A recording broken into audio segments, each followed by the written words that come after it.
कामचोर देवरानी।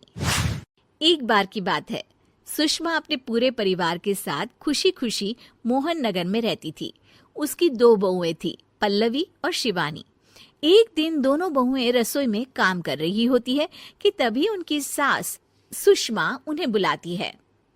अरे बहू, जरा इधर तो आना। शिवानी, जरा जाकर देखना सासू माँ क्या कह रही हैं। दीदी आप ही देख लो ना जाकर, आपको भी तो सुनाई दे रहा है। अरे मैं आटा गूंद रही हूँ ना, तुम चली जाओ। हाँ तो मैं भी तो सब्जी काट रही हूँ ना दीदी। अरे बहू जल्दी आओ। ओफो, ये तो जाएगी नहीं। मैं ही जाकर देखती हूँ कि क्या करना है। पल्लवी सुषमा के कमरे में जाती है। जी मम्मी जी, क्या हुआ? शाम को घर पर कुछ मेहमान आने वाले हैं, तो तुम अच्छा सा खाना बना लेना बहू।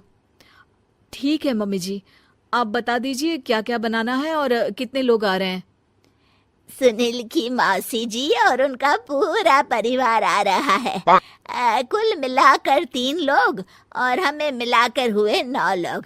तो अभी से ही तैयारी करना शुरू कर दो। और हाँ, घर की सफाई भी कर देना, हाँ अच्छे से। जी मम्मी जी, सब काम हो जाएगा, आप चिंता मत कीजिए। पल्लवी शिवानी को घर में मेहमान आने वाले हैं इसके बारे में बताती है। क्या 9 लोगों का खाना बनाना होगा, घर की सफाई करनी है? बाप रे, सासू माँ ने तो हमें घर की नौकरानी ही समझ कर रखा है। ऐसा नहीं बोलते शिवानी, हम इस घर की बहू हैं और घर के काम करना हमारा फर्ज है। दीदी तो है ही सासू माँ की चमची, जब देखो सासू माँ सासू माँ। मैं तो इतना सारा काम नहीं करने वाली। शिवानी कपड़े लेकर गमला साफ कर रही होती है और चक्कर आने का नाटक करने लगती है।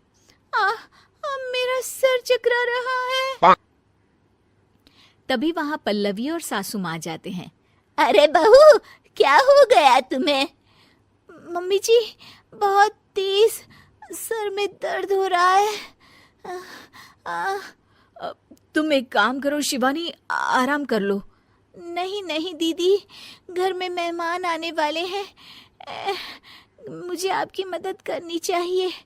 अरे कोई बात नहीं शिवानी, तुम आराम कर लो, मैं सब काम कर लूंगी।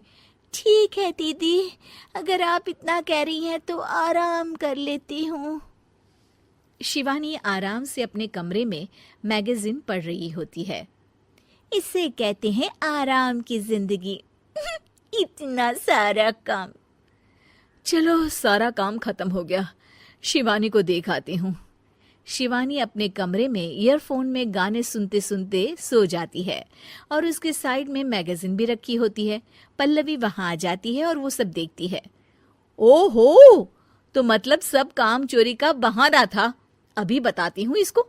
घर का सारा काम मुझे करना पड़ा और ये महारानी यहाँ मैगजीन पढ़ रही है, गाने सुन रही है। पल्लवी रसोई से एक प्लेट और चम्मच लेकर आती है और शिवानी को थाली बजाकर उठाने लगती है। शिवानी अचानक से उठती है। उठ गई महारानी, गाने भी सुन लिए, मैगजीन भी पढ़ ली। तुम तो बहुत बड़ी झूठी निकली शिवानी। तुमने सर दर्द का बहाना बनाया ताकि काम करने से बच सको। हाँ बनाया बहाना, तो क्या करती, इतने सारे काम करती। मुझे कोई शौक नहीं है चापलूसी का। क्या चापलूसी? तुम्हें लगता है कि मैं सारे काम चापलूसी के लिए कर रही हूँ? और नहीं तो क्या। तभी वहां सासू माँ आ जाती हैं।